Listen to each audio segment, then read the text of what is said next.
ओम नमः शिवाय। नमस्कार दोस्तों, स्वागत है आप सभी का हमारे चैनल भक्ति ज्ञान में। दोस्तों, आज मैं आपको शिव महापुराण की कथा सुना रहा हूँ। आप सभी भक्तजन इस कथा को श्रद्धा पूर्वक मन लगाकर सुने।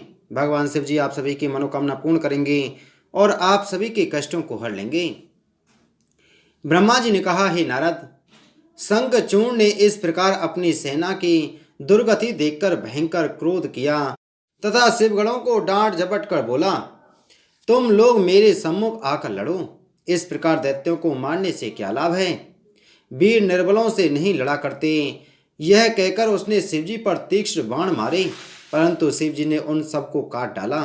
तब शंखचूर्ण ने एक माया को उत्पन्न किया, जिसको शिवजी ने महादिव्य बाणों से दूर कर दिया। तदुपरांत शंखचूर्ण पृथ्वी में लुप्त हो गया। उस समय मैंने तथा विष्णु ने शिवजी का जय जयकार किया। तब शिवजी ने क्रोध करके यह चाहा कि शंखचूर्ण को मार डालें, अस्तु उन्होंने अपना त्रिशूल उठा लिया। उसी समय यह आकाशवाणी हुई, हे शिवजी, जब तक शंखचूर्ण कृष्ण कवच पहने रहेगा तथा इसकी पत्नी तुलसी पतिव्रता रहेगी, यह नहीं मरेगा, क्योंकि ब्रह्मा जी का ऐसा वरदान है। हे नारद, इस आकाशवाणी को सुनकर शिवजी ने अपना त्रिशूल नहीं छोड़ा। उस समय विष्णु जी शिवजी की अभिलाषा जानकर उपस्थित हुए और बोले, हे शिवजी, आपकी जो आज्ञा हो बताइए, मैं उसे पूरा करूंगा। तब शिवजी ने यह कहा, हे विष्णु, तुम किसी प्रकार से शंखचूर्ण के कंठ से कृष्ण कवच उतार लो तथा उसकी स्त्री का पतिव्रत धर्म नष्ट कर डालो। शिव जी की ऐसी आज्ञा सुनकर विष्णु जी ब्राह्मण के रूप में शंखचूर्ण के पास गए।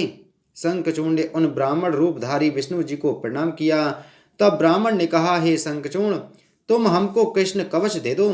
यद्यपि कृष्ण कवच शंखचूर्ण को अत्यंत प्रिय था, फिर भी उसने उसे ब्राह्मण को दे दिया। हे नारद, यदि शत्रु ब्राह्मण बनकर कोई वस्तु मांगे तो उसे निशंक दान कर देना चाहिए, चाहे प्राण भले ही चले जाएं, परंतु ब्राह्मण विमुख ना हो जाए। फिर जिसके पास विष्णु जी भिक्षुक ब्राह्मण बनकर जाएं, उससे अधिक भाग्यशाली कौन होगा? जिसके जहां से भिक्षुक निराश होकर ना लौटे, उसके धन्य भाग्य हैं। इसी उदारता पर राजा बलि, दधीचि, जरासंध, सांख्य आदि अत्यंत कीर्तिवान हुए हैं। इसके पश्चात विष्णु जी शंखचूर्ण के रूप में उसके घर गए तथा बड़े चरित्रों से उसकी स्त्री का धर्म नष्ट किया। फिर उन्होंने लौटकर शिवजी से सब वृतांत कहा। शिवजी ने उसे सुनकर अपने विजय त्रिशूल को उठा लिया, जिसमें पृथ्वी एवं आकाश सब दिखाई देते थे। वह मध्याह्न काल के सूर्य के समान तेजस्वी था। उसमें सब शस्त्र थे। फिर शिवजी ने उस त्रिशूल को छोड़ा, जिससे शंखचूर्ण तुरंत जलकर भस्म हो गया। त्रिशूल अपना काम करके पुनः शिवजी के पास लौटाया। हे नारद, शिवजी द्वारा शंखचूर्ण का वध तथा दैत्यों पर अपनी विजय देखकर देवता बड़े प्रसन्न हुए। अस्तु शंखचूर्ण मरकर गोलोक में जा पहुंचा तथा सांप से छूटकर पूर्व के समान हो गया। उसकी हड्डियों के शंख बने, जो विष्णु जी को अत्यंत प्रिय हैं। देवता एवं मुनि जो विष्णु जी के परिवार में हैं, उन सबको भी शंख बहुत प्यारे लगते हैं, परंतु वह शंख शिव जी को प्यारा नहीं है। उस समय में इंद्र तथा समस्त देवता शिवजी के पास गए और उनकी बहुत स्तुति कर बारंबार प्रणाम करके दंडवत की। फिर शिवजी की आज्ञा पाकर सब देवता अपने अपने घर चले गए। उस समय सबके दुख दूर हो गए तथा संपूर्ण संसार में आनंद छा गया।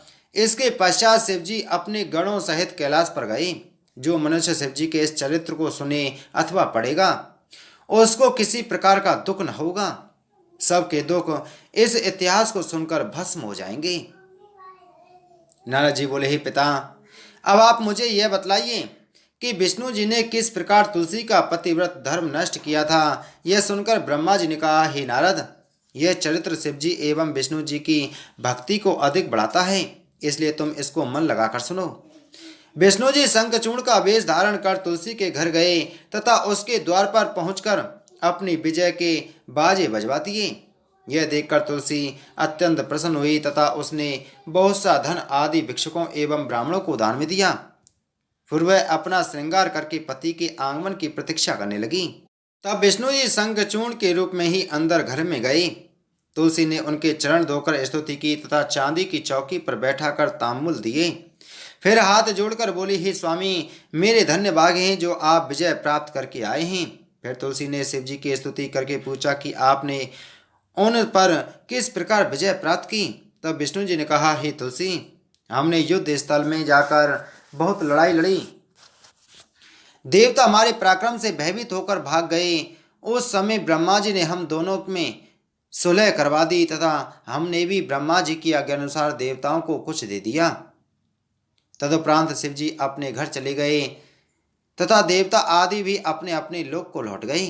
हे नारद, तुलसी को यह वृतांत सुनाकर विष्णु जी सेज को सजा हुआ देखकर तुलसी के साथ भोग विलास करने लगे। परंतु तभी तुलसी को कुछ संदेह उत्पन्न हुआ। उसने सोचा कि कहीं यह मेरे पति के रूप में कोई अन्य मनुष्य तो ना हो। यह सोचकर तुलसी ने विष्णु जी से कहा, तुम शंखचूर्ण नहीं हो, तुमने मेरे साथ छल किया है तथा मेरे पतिव्रत धर्म को नष्ट किया है। अब सत्य सत्य बताओ कि तुम कौन हो।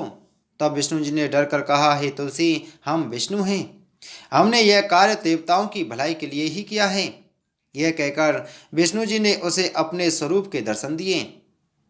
जब तुलसी ने विष्णु जी को इस प्रकार देखा तो वह क्रोधित होकर बोली, हे विष्णु जी, तुमने मेरे पतिव्रत धर्म को छल से नष्ट कर दिया तथा इसी प्रकार छल से मेरे स्वामी को मरवा डाला।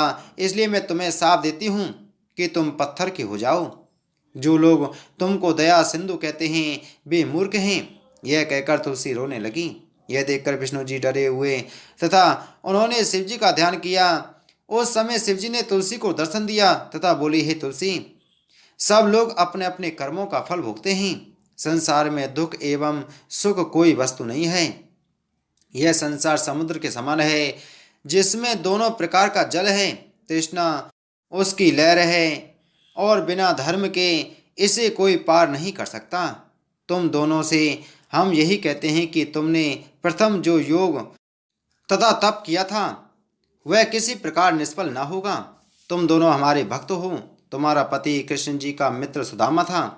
उसे राधिका जी ने शाप दिया था, इसलिए वह यहाँ आकर उत्पन्न हुआ। अब वह मारा गया तथा इस शरीर को त्याग कर फिर उसने वैसा ही शरीर धारण किया है। तुम भी इस शरीर का त्याग करो तथा विष्णु जी के साथ विहार करो। देवताओं की भलाई के लिए हमने तुम्हारे पति का वध किया था। इस पर क्रोध न करना। अब तुम नदी होकर गंग की नदी के नाम से प्रसिद्ध होगी तथा समुद्र जो विष्णु जी के अंश से है उसकी स्त्री होकर विहार किया करोगी। इसके अतिरिक्त तुम दोनों एक और रीति से इकट्ठे रहोगे, अर्थात तुम पृथ्वी में इसी नाम अर्थात तुलसी के नाम से प्रसिद्ध होकर उत्पन्न होगी तथा विष्णु जी के शरीर पर चढ़ा करोगी, जिससे विष्णु अपने कर्मों का फल पावेंगे। विष्णु तुम्हारे शाप से पत्थर बनकर गंग की नदी के तीर पर स्थित रहेंगे। उस जगह बड़े बड़े तीक्ष्ण दृष्टों वाले भयानक जीव उत्पन्न होकर पत्थर को काट कर बहुत से गोल सीधे टुकड़े बनाया करेंगे। वे टुकड़े सालग्राम के नाम से प्रसिद्ध होंगे तथा जो टूटे फूटे टुकड़े होंगे केवल पत्थर कहलाएंगे। हे तुलसी, वेद ने चक्र के वेद से सालग्राम शिला का बहुत विस्तार से वर्णन किया है। तुम्हारी भेंट उस सालग्राम शिला के साथ सदैव हुआ करेगी, जो पुण्य को बढ़ाने वाली तथा पापों को नष्ट करने वाली समझी जाएगी।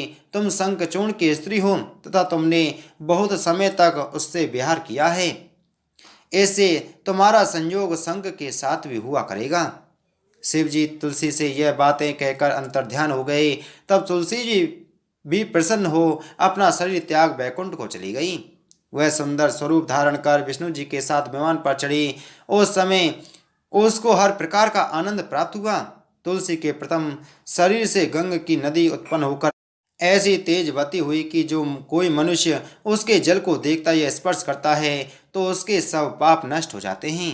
उसके तट पर विष्णु जी पर्वत के आकार में स्थित हैं, जिनके दर्शन मात्र से ही समस्त पाप नष्ट हो जाते हैं। वहाँ बड़े बड़े कठोर दांत वाले कीड़े इकट्ठे होकर शिलाओं में बड़े बड़े छेद किया करते हैं।